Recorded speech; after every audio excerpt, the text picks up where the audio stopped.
Anime games are not known for living up to the hype of the source material. Sure, there are some absolute bangers of anime games out there, but typically games based on original anime IPs end up falling short of expectations, whether it's for reasons related to funding or just not being able to replicate amazing anime moments within the context of a video game. Ultimately, creating a game experience that feels like an anime is quite a difficult task, since the pacing of an anime is going to be much faster than the pacing of a game, because you don't actually see the characters traveling between every major location and event. On top of that, in a game you have to hard-code every character ability, leading to a lack of versatility that you could otherwise have in an anime. And this difference is extremely noticeable in 3D spaces, where things can look or feel awkward comparatively to the more natural 2D animated style of anime content. It's incredibly rare for a game to meet all of these criteria, especially one that is based on an anime. And personally, I used to think it was just never going to happen.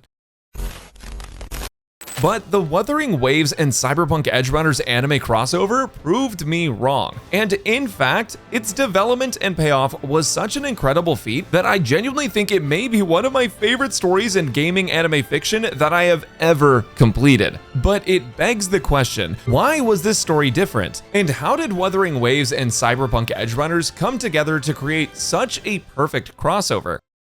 Cyberpunk Edgerunners, for those who aren't aware, is an animated TV series that was released in 2022 with insanely positive reviews all around. It featured a heart-wrenching story, a diverse cast of characters with strong personalities, and beautiful animations. Cyberpunk as an anime was groundbreaking. It reached a mainstream audience outside of just anime fans, and that is pretty dang telling because not a lot of anime actually do that. Even my gym trainer watched the anime, and it got him to play the game that's set a year later than the anime, which is Cyberpunk 2077. And considering how large the following of this anime was, it wasn't really surprising to see how many people were excited about the collab with Wuthering Waves. After all, it's no secret that Wuthering Waves itself is a smash hit with anime fans, most notably due to its story featuring great payoffs with aura and hype moments, and its combat featuring complexity that allows it to stand out and truly feel like you are playing an anime, with all of the cool teleports, power scaling, and all that. And for those of you who don't know, Wuthering Waves is an anime open world RPG mobile gacha game. It's got kind of a long ring to it. Basically, it's an open world RPG that's free to play, but it has gaming's worst ever monetization system for spenders, where you can spend money for a chance to get a character or weapon, and it also has daily play limiters on top of that. But it's a free game with tons of content, and you don't ever have to spend, so you can pretty much experience a full game for free, story and all. Overall, Wuthering Waves has a pretty interesting history too, going from a game with a rough launch to a top-tier story and gameplay experience. Typically, in gacha games, you kind of know what you're going to get with stories. In your 2D games, you're going to be playing through a full visual novel experience with 2D characters, a little bit of gameplay, and some combat. In 3D gachas, though, you expect to be playing through a full 3D game experience with at least a bit of world to explore, expressive characters, and, you know,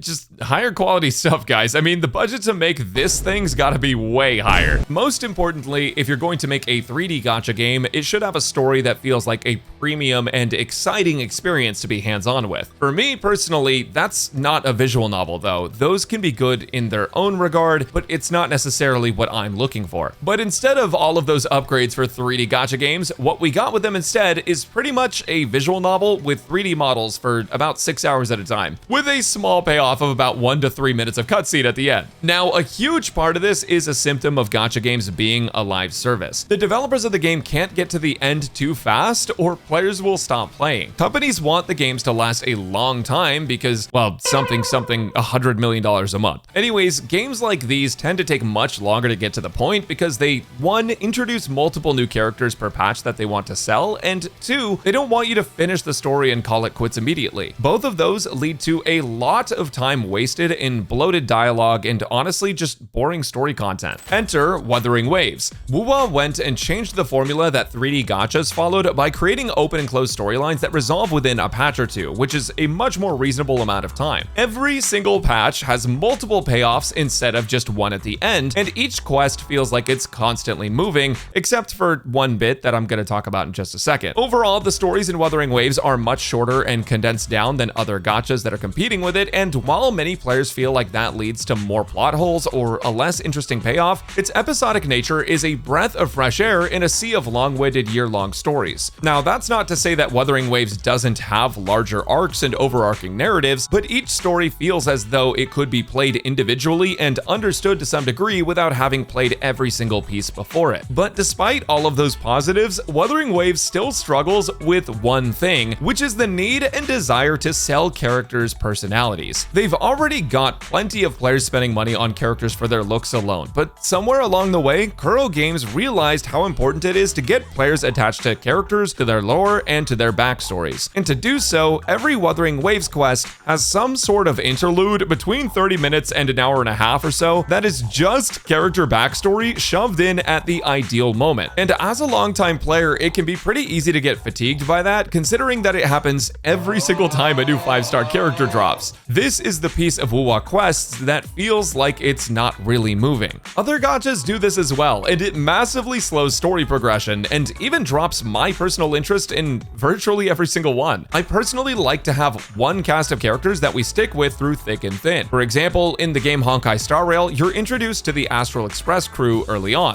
Characters like Welt, Himiko, March, and Dan Heng are the really early ones. Whenever any other new character is introduced in the story though, I sleep. But the original crew shows up, dude, I am so locked in right now. This also applies to non-gacha games as well. If you take a game like The Last of Us, you kind of have your core cast of characters with Joel, Ellie, Tess. There's plenty of characters that won't survive the entire way, but I'm much more interested in those characters' specific journeys rather than characters that they introduce halfway through the story. That's not to say that I don't want to know about new characters, but taking a pause in the middle of the main story definitely detracts from the pacing and the feel of playing through it, which is precisely why the Wuthering Waves and Cyberpunk Edgerunners story is so perfect. There are some spoilers for the anime and collaboration ahead, so this is your warning before we move forward. If you haven't played it or seen it and you don't want to know anything ahead of time, you might want to jump ahead to this timestamp. In Cyberpunk Edgerunners, Lucy and Rebecca are well-established characters within the plot. Now, I'm not an expert on this and I haven't watched the anime in like 4 years, so I'm a little bit rusty, but Lucy in particular is incredibly guarded and self-reliant. She's not quick to trust and definitely not the type to confide in others quickly. We, the viewers, know that she has love for David and cares deeply about her friends. We also know that Lucy has a traumatic past and a tendency to carry burdens alone, which is why it's so tragic when she loses those close to her, despite being willing to make sacrifices in order to keep them alive. And Rebecca is the chaotic, loyal side character that is very easy to love. She's got a short fuse, is incredibly reactionary, and is obsessed over strength and firepower. She's also got quite the foul mouth, which I absolutely love, by the way. She's slinging obscenities and insults left and right, and with that same attitude comes a love of the thrill of the fight. Now, going into the WoWA Cyberpunk story, you have that background knowledge of the characters, and if you don't, if you haven't seen Edgerunners, what does the game show you? Lucy, the self-reliant, distrusting dreamer, and Rebecca, the battle-hungry, gadget-obsessed loudmouth with a ton of attitude. WoWA has a nearly perfect characterization of Lucy and Rebecca from the get-go. The collab story drops you right in the middle of the action. You immediately meet Lucy and Rebecca, but you know what doesn't happen? A date, a lore episode, a 1-hour pause where you stand still and talk about everything that's happened to them in the past. Any sort of backstory is done through short cutscenes that simply show you what you might not know, and you're able to instantly get a read on what kind of people Lucy and Rebecca are. They're not just another waifu for you, the player, to collect, and this is further solidified by the fact that if you go to the moon after completing the main story of it, you can invite companions to sit with you in the classic gacha dating sim fashion, but Lucy and Rebecca, they sit alone. They don't want your goofy ass. But in all seriousness, this allows the story to be just that, a story. And that story is one about Lucy processing her grief and survivor's guilt. Lucy lost everything at the end of Edgerunners, and we as viewers never got closure after episode 10. All we could do was insinuate what happened next. But in this collaboration, which the director confirmed the ending scene of was canon, we find Lucy and Rebecca and go through the grief and fear Lucy is dealing dealing with after losing her closest companions to Atom Smasher. Through this, fans of Cyberpunk Edgerunners are able to see what's able to happen beyond episode 10 of season 1.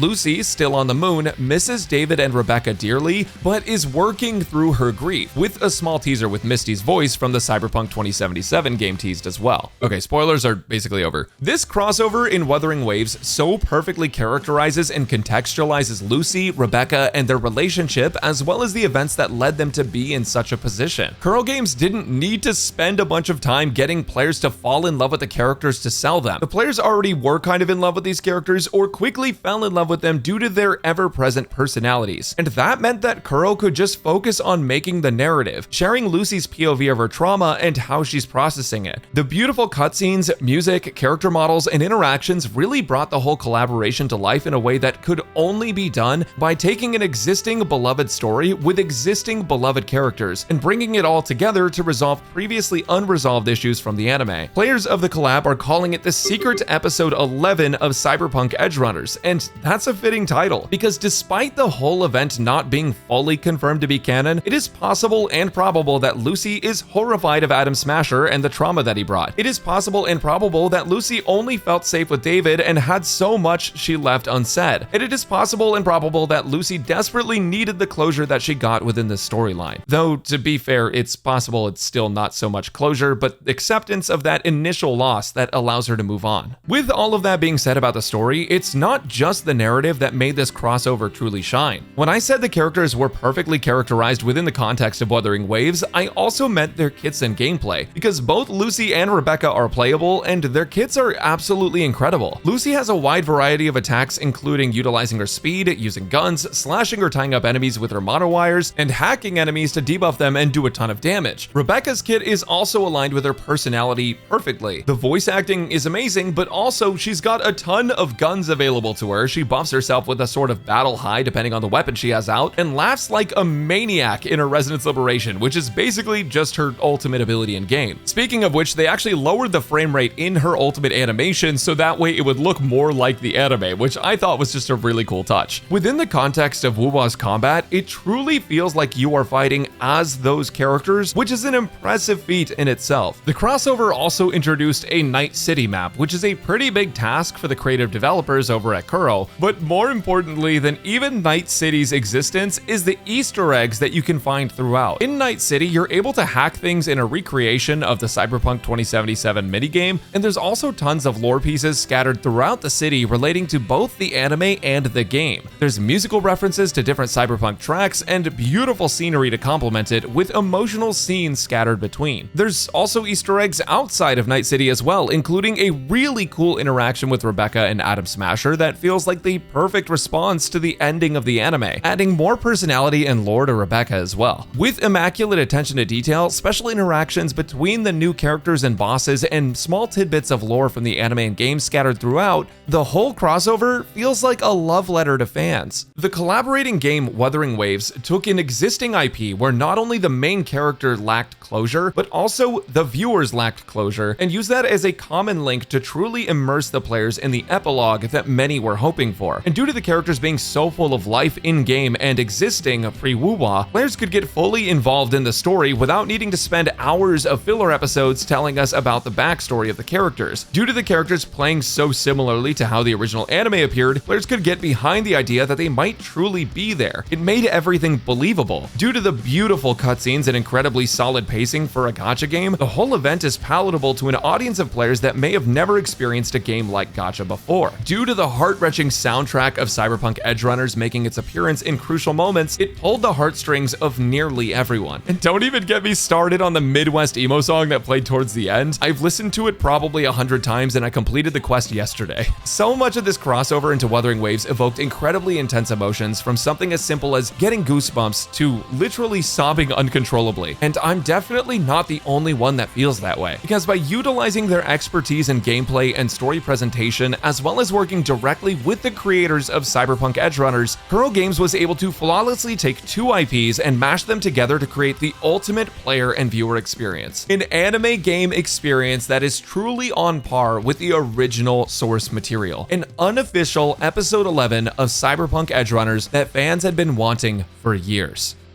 That is what it means to make a perfect crossover.